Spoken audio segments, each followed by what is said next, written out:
Hello there, and this is an introductory video. I'll go in detail in another video, but this video is how to use invector light free and to create a hookshot. We call it FPS counter 8. Got a load of different settings there. We've got two different timers. The first timer is a cooldown timer, and it's just it shot in action.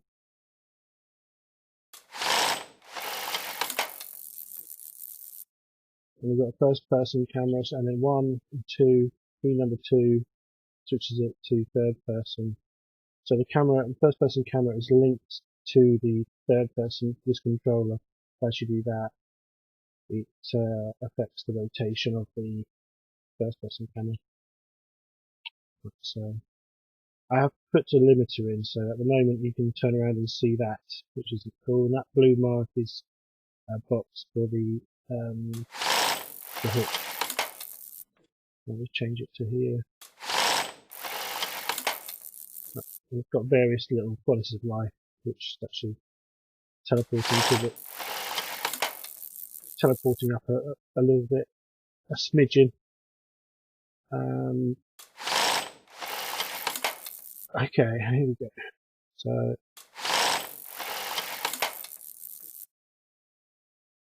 okay, now the arrow keys cancel the state. We've got to do a little bit of modding of the actual script in Invector, the Invector scripts, which I'll go over.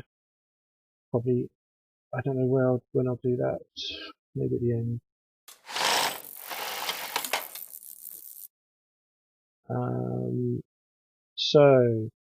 So it's all working. There's a little bit of it's left click to fire the hook, right click to pull the hook, and then arrow keys to cancel the hook. And put in a spotlight as well for his eyes, but in case somewhere like here.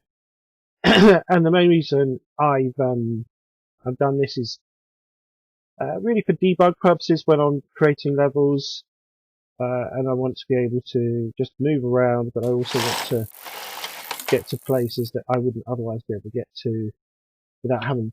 I mean, I think flying kind of breaks the immersion a little bit. I've also added sound effects, which you can turn off or change using free sounds.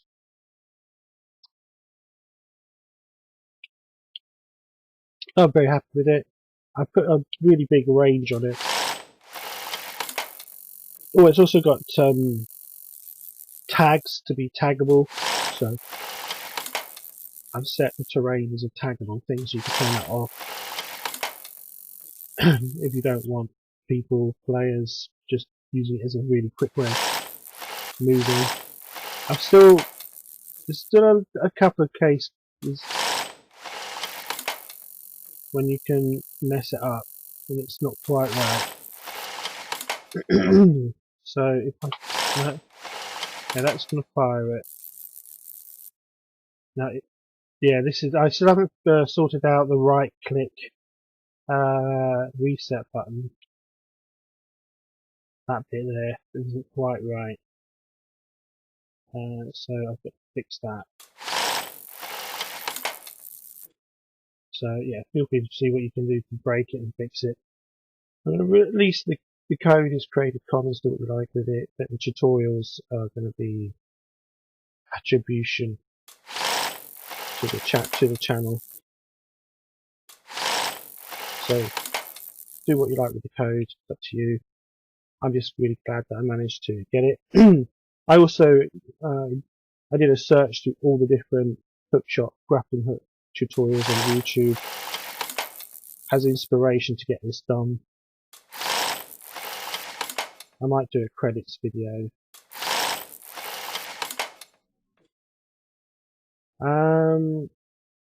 Okay, so I guess we should talk about all the various aspects to it. So you've got the basic code, and again, in my Udemy courses for Dungeons and Forests, I'm going to provide all this for you. The only thing I can't provide is the invector. You've got to import that yourself, and then I'll show you how to edit that.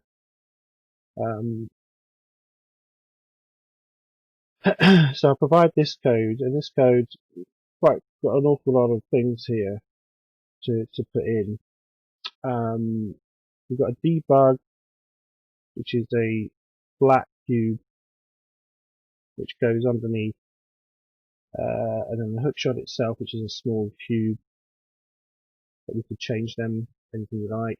The rope is something that hasn't been used yet, but I'm hoping to implement proper rope rather than just using a line renderer. Okay, we're using Shader Forge's clear glass thing, just put nice and easy. Refraction and turn the refraction down. It's a bit wonky, the refraction, but it's still very cool. And yeah, so in the invector controller, we've had to put a couple of things. Put the Hookshot origin there, and in that we've got the two audio effects. So the Hookshot origin is something that goes in the spine, and that's the little blue cube. And then the top and the head, I put a head camera and the spotlight, like a minus light. And the head camera is linked, and that is dragged into the Hookshot. I've set up some key codes there. The rope transform, I don't think we actually use that at the moment. That's only for the rope option. The use rope thing would be, it doesn't do anything at the moment, but at some point later I'm going to put either a spline based solution or some sort of way of doing proper rope.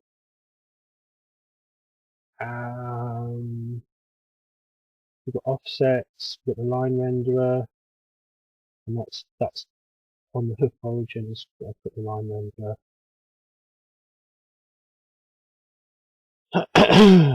And camera, yes, we've got first person camera, invector controller, invector camera, and you use 1 and 2 to switch between first person camera and the invector camera. I'm going to do another video on the code, but basically I'm going to provide this code as a paste bin thing, which you can then create your own object and drag it in, but you're still going to have to create a little cube, a cube for your Hookshot debug, which also doubles up as a ledge for you to land on if you're shooting it at a skyscraper or something. You don't want to just immediately fall down. Or maybe you do, it's up to you, you can change that size.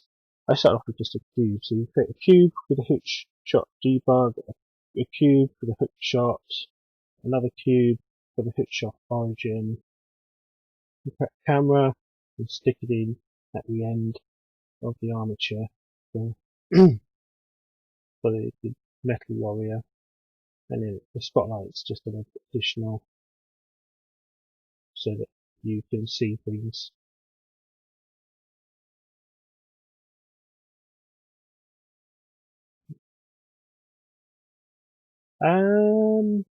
Yeah.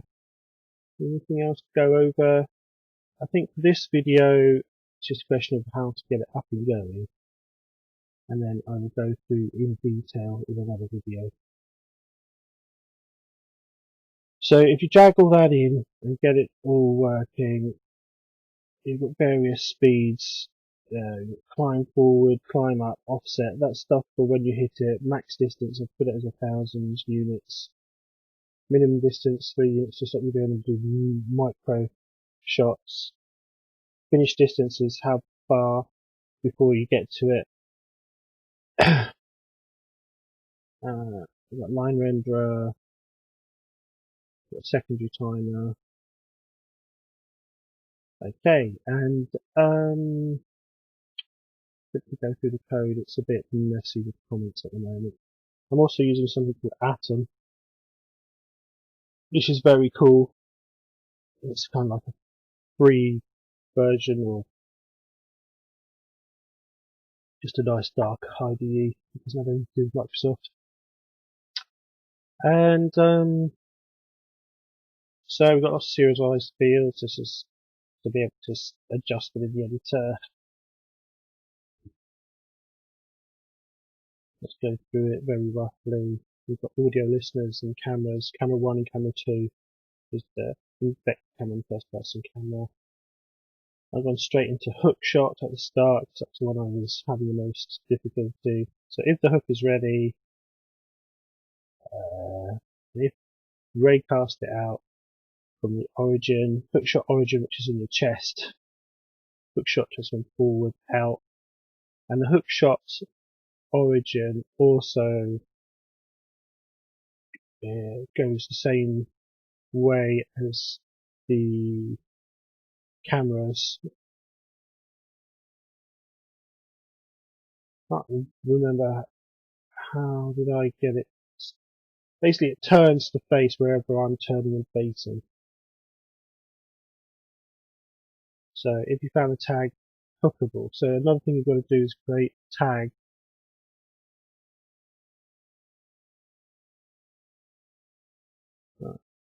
Yeah, we've also got debug text, which is my thing. When you press F, you can actually see it on screen, and you've got unit debug.log. If it's hookable, do all the stuff, set all the positions, and set the line renderer. Set is hookshot phone, yes. Hook in place, yes. Hook ready, false. So it's not ready because we're going to set the timer now. We shot the hook.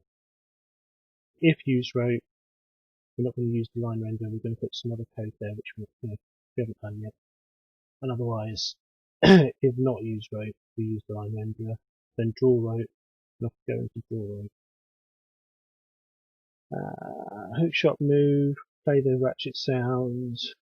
We look at where we're going, and then we move towards it. And one of the things we've got to do here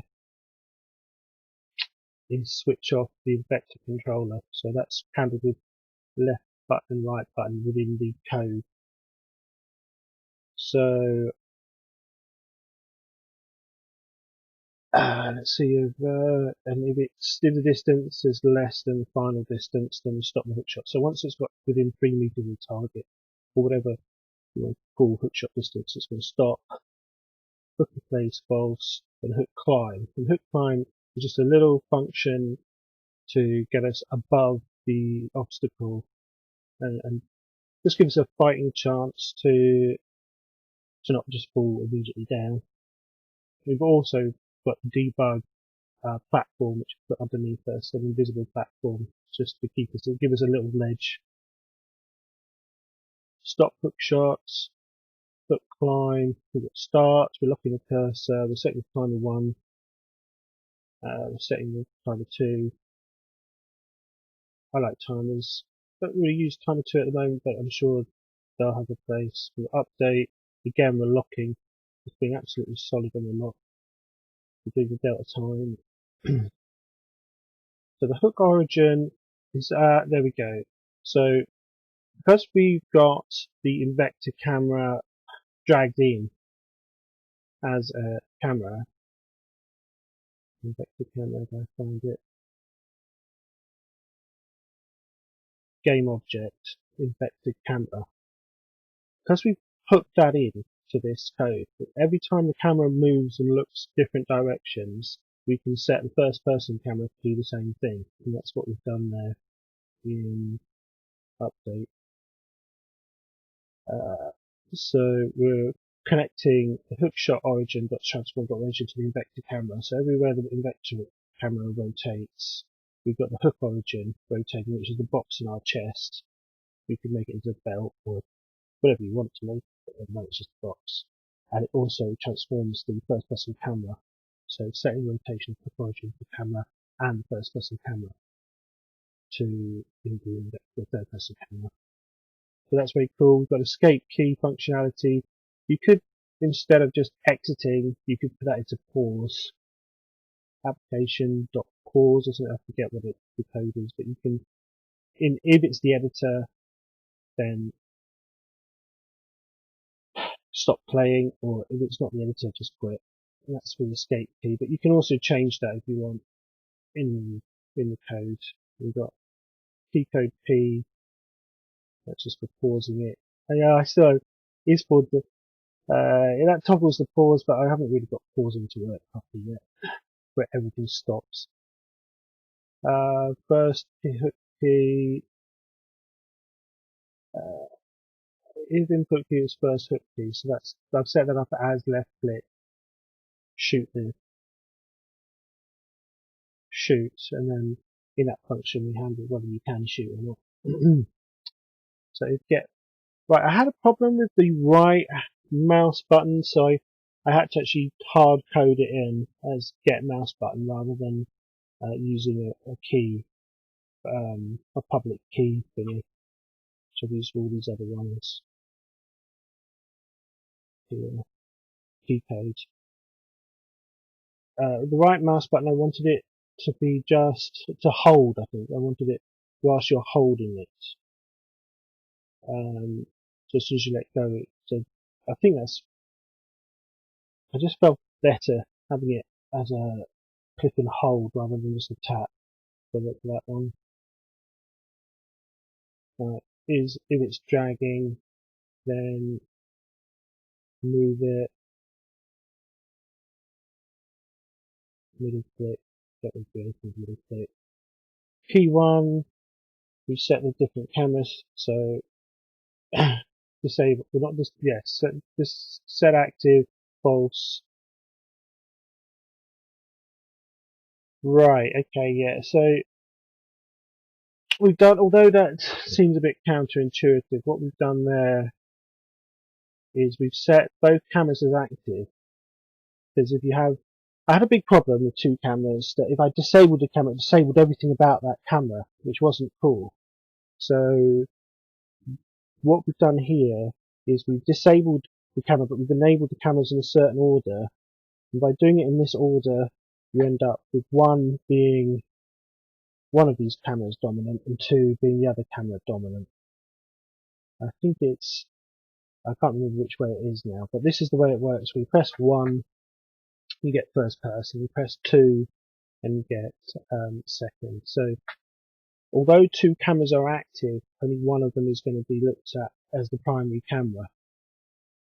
And I'm still, if you can figure out a more elegant solution, I was thinking of using Cinnamon Machine to do this, but it's very complicated, and this was simpler. So it's key 1 and key 2, and it basically sets the priority order of the cameras, so you get a different camera without having to disable the camera completely, which leads to other errors. The FPS key, which I've set as F as default.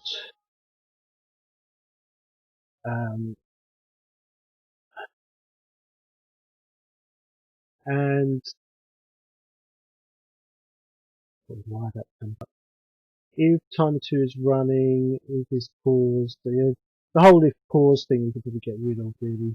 That's work to be done later really. Editor is equals true.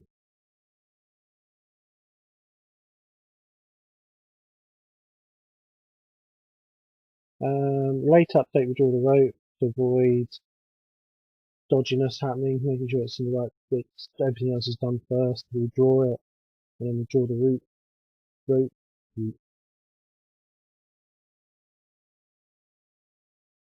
And on GUI, let's have a look. If not use rope, use line renderer. Otherwise, try and do rope stuff, which I haven't figured out yet. Which is something to do with drawing splines or something or other. On GUI, this is just the little thing to show the text, just the FPS. Update timer 1, update timer 2. That just gives us 2 timers to play with. The first timer I'm using as a cooldown timer. Right, have we closed that? Or just tab out? Should I get back to the right one? Right.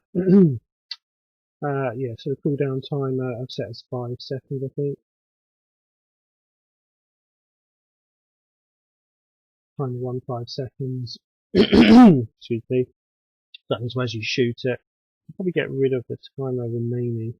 You don't need to edit, I don't think. So yeah, so when you shoot it, you've got to wait 5 seconds. You can change that to 1 second or 10 seconds or a minute, depending on, because I think if you actually started using this in the game, you probably don't want people just spamming Hookshot everywhere. It's going to get a bit lame. So like a 2 minute cooldown to charge it up. Plus, oh, and so taggable. So up here, tags, create a new tag, add tag, hookable with a capital H. And I've added that to the terrain. I've added it to the platforms up there. Made more hookable as a tag rather than using layers. And what else have we got to do? Oh yeah, in the code,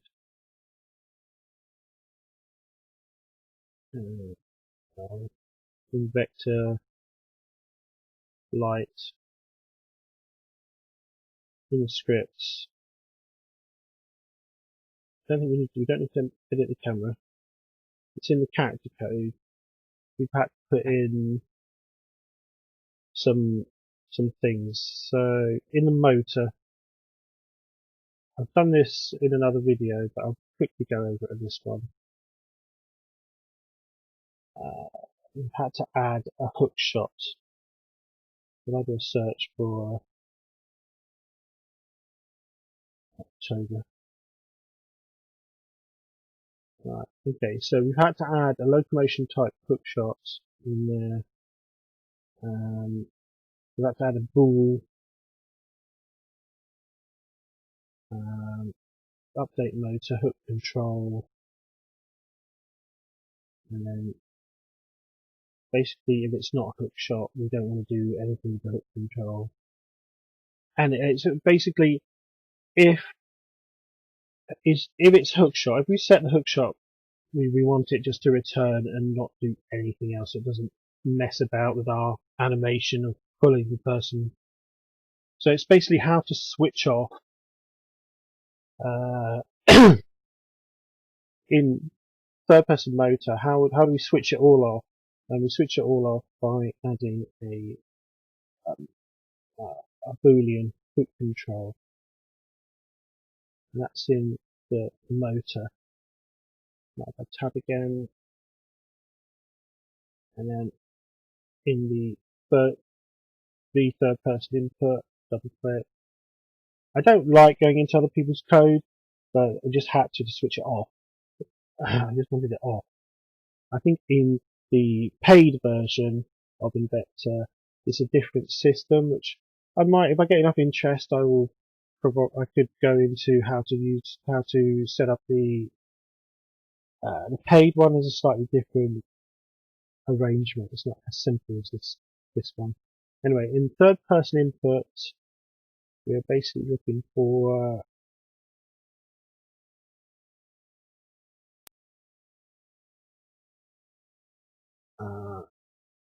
I think that we're going to October, let's find it. Hook input is a handle. Yeah, and here's the handle for hook input. And we're basically looking for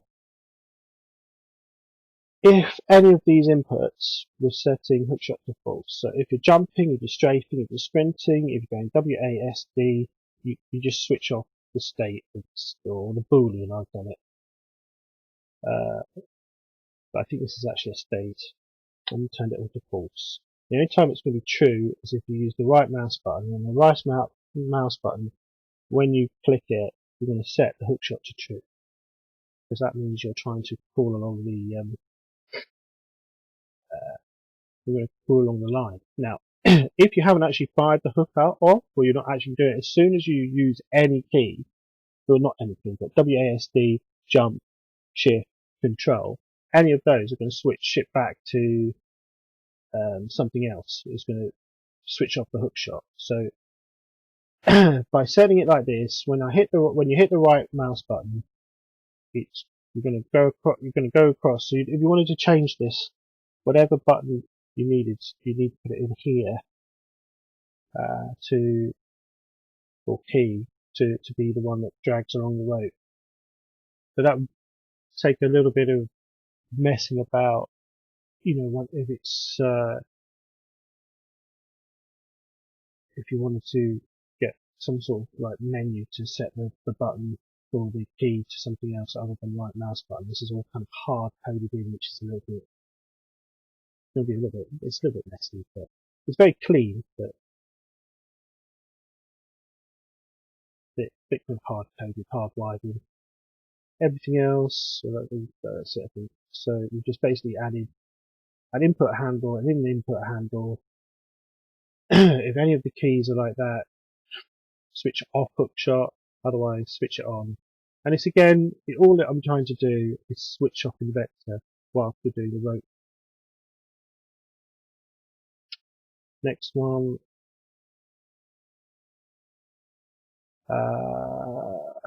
again, on jump, set is Hookshot false.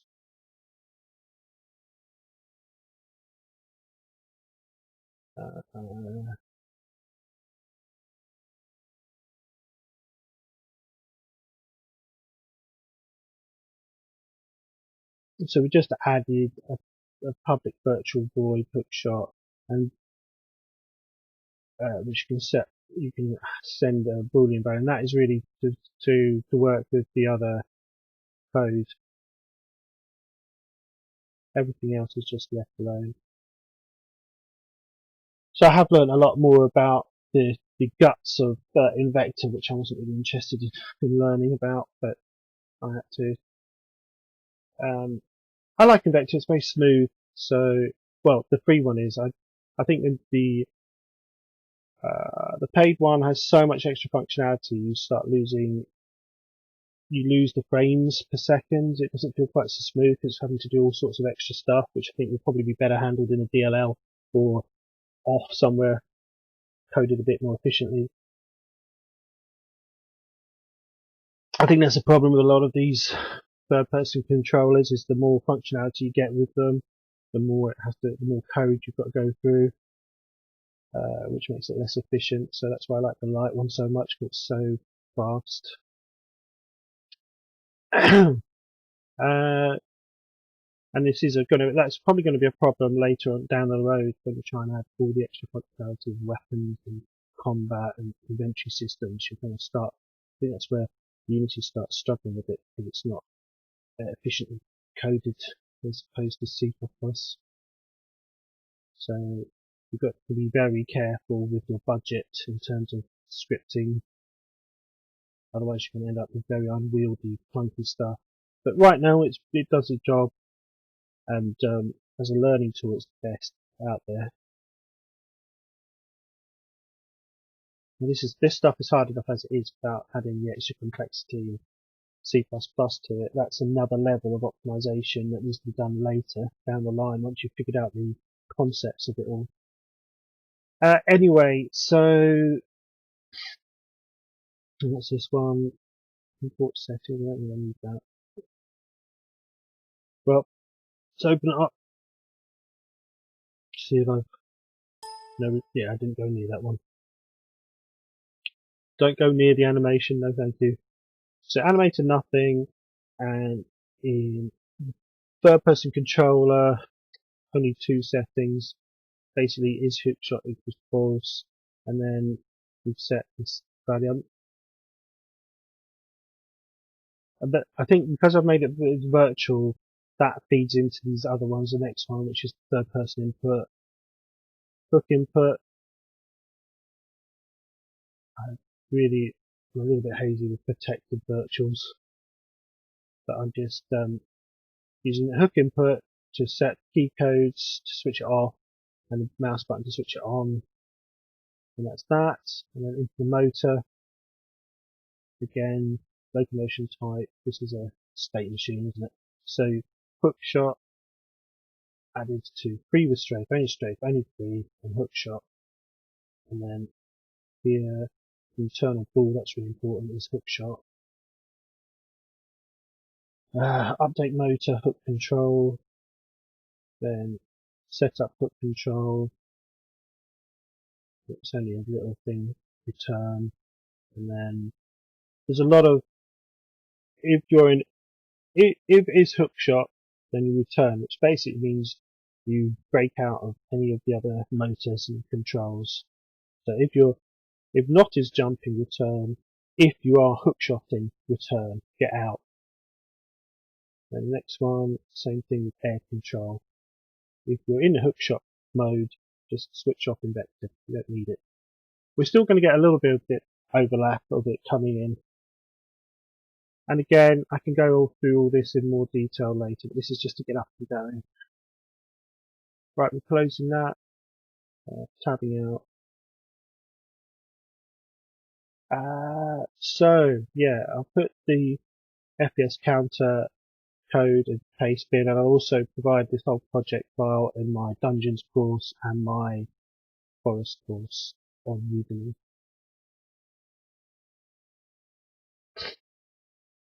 F to get rid of this. And then one of the ways, there's one is first person camera, two is third person. It's a lot of fun, this hook thing, and a lot of games got grappling hooks. And a lot of media uses it, like the original Star Wars, Indiana Jones uses a whip. What else is there? Try and think of all the times where you've got. There's flying. Flying is very, very powerful, but it kind of breaks immersion.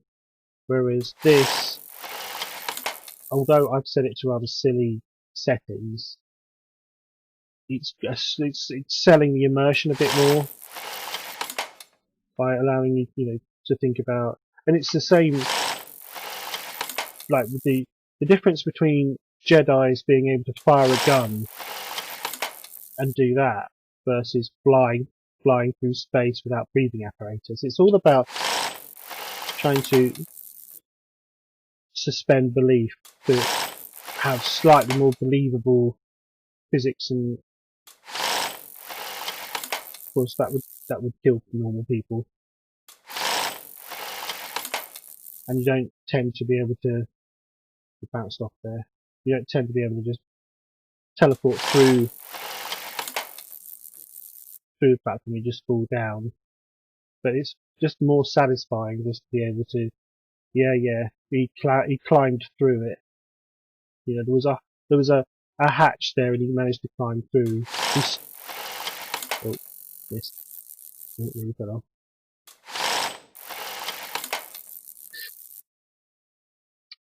Again, as using arrow keys, you get away from falling animation.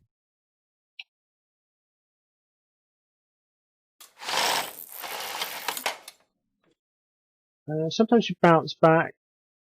It doesn't quite work, but